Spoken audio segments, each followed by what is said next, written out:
찬송가 484장을 부르시겠습니다. 484장입니다. 내 맘에 주여 소망되소서. 주 없이 모든 일 헛되어라. 밤에나 낮에나 주님 생각, 잘 때나 깰 때 함께 하소서. 지혜의 주여 말씀으로서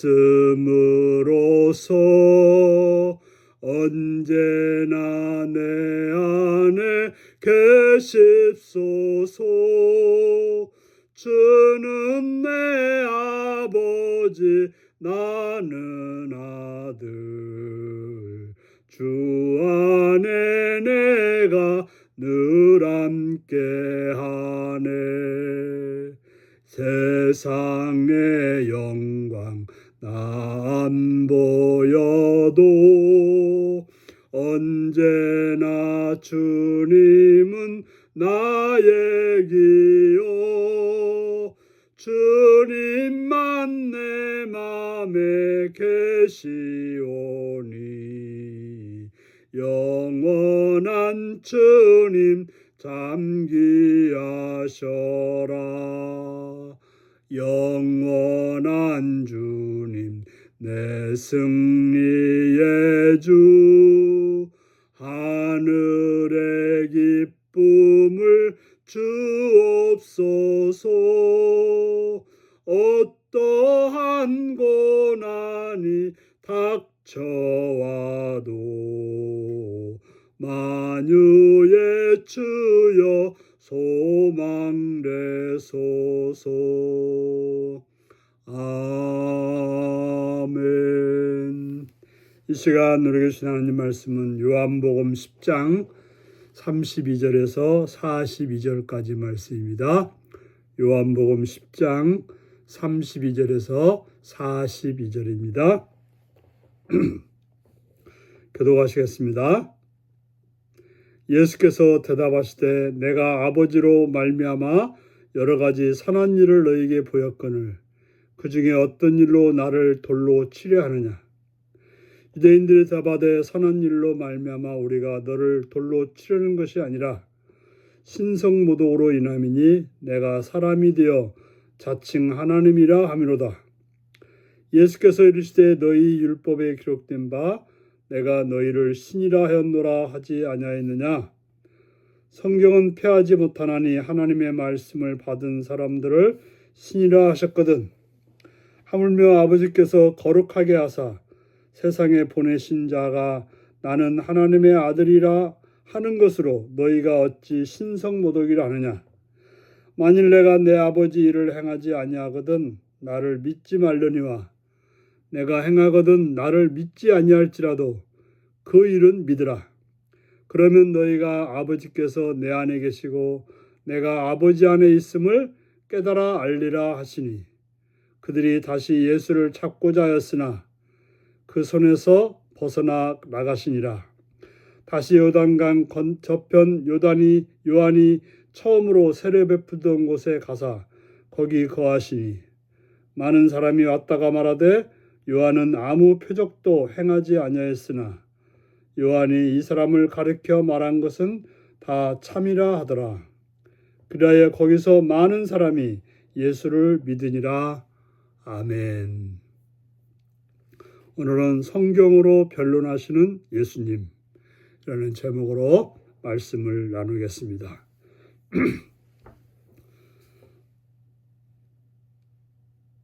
유대인들은 예수님을 돌로 치려고 했습니다. 죽이려고 했다는 거죠. 바로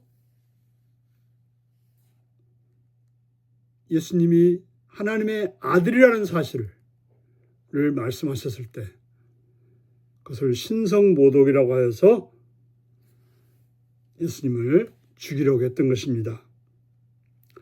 예수님은 그들의 행동을 보시면서 그들에게 묻습니다. 내가 여러 가지 선한 일로 너에게 보였거늘 물로 포도주를 만들고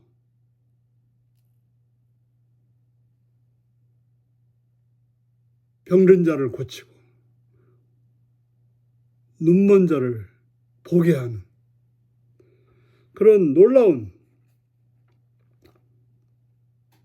표적 하나님의 일을 보여주셨습니다. 도대체 어떤 일이 너희가 나를 돌로 치려는 일인지 말하라고 그들을 추궁했습니다. 그랬더니 그들은 말합니다. 우리는 당신이 한 선한 일 가지고 말하는 게 아니라 바로 신성모독, 예수님이 하나님의 아들이라고 말한, 곧 하나님이라고 말한 그 사실 때문이라고 그들은 말했던 것입니다. 그때 예수님은 성경을 통해서 변론하십니다. 그들이 예수님을 자신들이 알고 있는 지식으로 예수님을 죽이려고 했을 때 예수님은 성경을 가지고 그들에게 말합니다. 내가 너희를 신이라 하였노라. 하나님께서는 율법에 너희를 신이라고 말했다고 말하고 있습니다. 여기서 너희라고 하는 것은 재판관입니다. 바로 하나님의 뜻을 따라서 행하는 재판관. 또 하나님의 말씀을 가지고 전하는 예언자, 이런 자들을 신이라고 했다고 하는 것입니다. 다시 말해서 하나님의 뜻을 행하는 자는 신이다.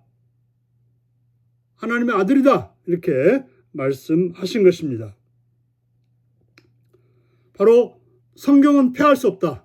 하나님의 말씀을 받은 사람은 신이라고 분명히 하셨거든.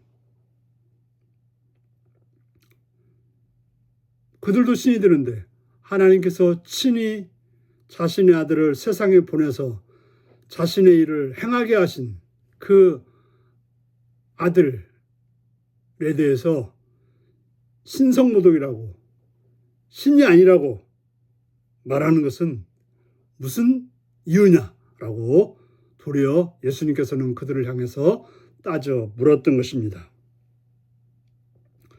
바로 하나님께서 거룩하게 하사 세상에 보내신 예수님이 내가 하나님의 아들이라고 말했을 때 그것을 신성모독이라고 그들은 공격했던 것입니다. 그래서 예수님은 그들에게 말합니다. 혹시 내가 아버지 일을 행하지 아니하였거든 나를 믿지 말라. 내가 아버지 일을 행하지 아니하였거든 나를 믿지 말라. 내가 아버지 일을 행했다면 나를 믿지 말지라도 그 일은 믿으라. 내가 행한 일은 믿으라고 말하고 있습니다. 그러면 너희가 내 아버지께서 내 안에 계시고 내가 아버지 안에 있음을 깨달아 알리라. 내가 행한 일을 믿으면 내가 누구인지, 내가 아버지 안에 있고 아버지께서 내 안에 있다는 사실을 알게 된다라고 분명하게 말씀하고 있는 것입니다. 하지만 그들은 그러한 믿음을 갖지 못했던 거죠. 그들은 단지 자신들의 그 짧은 지식을 가지고 예수님을 판단하다 보니까 예수님 안에 하나님이 계신 것을, 또 하나님께서 예수님을 보내신 사실을 그들은 알지 못했던 것입니다. 그래서 도리어 예수님에 대해서 말씀을 듣고 믿고 변화된 것이 아니라 예수님을 돌로 치려고 다시 잡으려고 했다고 하는 것입니다. 저런 마음이 완악하면 믿지 못하는 거죠. 믿을 수 있다는 건 참 은혜인 것입니다. 그래서 많은 사람들이 이제 그 예수님께서 요한이 처음으로 세례 베푸는 곳에 가셨는데 거기서 갔을 때 많은 사람들이 예수를 믿었다고 말하고 있습니다. 왜 믿었습니까? 바로 세례 요한이 전해줬던 예수님이 빛이고 또 온 인류를 구원하는 어린 양 되신 그런 분이라는 사실을 증거했던 그 증거가 예수님이 행하신 일을 통해서 드러남을 보고서 믿었다고 하는 것입니다. 저런 말씀을 듣고 믿는 자는 복이 있는 것입니다. 그러나 말씀을 듣고 믿지 못하는 자는 참으로 불행한, 슬픈 그런 자가 된다는 사실을 기억하셔서 여러분들은 말씀을 듣고 예수님을 믿고 여러분들이 하나님의 사람으로 일상 속에서 살아가는 복된 은혜가 있기를 바랍니다. 기도하시겠습니다. 자비의 주님을 찬양합니다. 함께 하신 주님을 찬양합니다. 우리를 사랑해 주셔서 주의 말씀을 듣게 하시니 감사합니다. 진리의 성령님이여 우리로 깨어있게 하시옵시며 주를 바라보게 하여 주옵소서. 그래서 주의 말씀이 믿음으로 받아들여지고 그래서 하나님의 자녀로서 하나님의 뜻을 행하는 복된 삶이 되게 하여 주시옵소서. 예수님의 이름으로 기도드리옵나이다. 아멘. 하늘에 계신 우리 아버지의 이름을 거룩하게 하시며 아버지의 나라가 오게 하시며 아버지의 뜻이 하늘에서와 같이 땅에서도 이루어지게 하소서. 오늘 우리에게 일용할 양식을 주시고 우리가 우리에게 잘못한 사람을 용서해 준 것 같이 우리 죄를 용서해 주시고 우리를 시험에 빠지지 않게 하시고 악에서 구하소서. 나라와 권능과 영광이 영원히 아버지의 것입니다. 아멘. 말씀 묵상입니다. 신성모독이라는 비난에 예수님은 어떻게 자신을 변호하셨나요? 절대 권위인 성경 말씀을 기준으로 내가 분별할 일은 무엇인가요? 예수님은 자신의 말을 믿지 못하는 유대인들을 향해 무엇을 믿으라고 하셨나요? 예수님이 행하신 일들 앞에서 내가 해야 할 고백은 무엇인가요? 우리 이 말씀을 묵상하시며 주님이 행하신 일을 믿고 따르는 그래서 하나님의 아들이 되는 복된 여러분들이 되시기 바랍니다. 샬롬.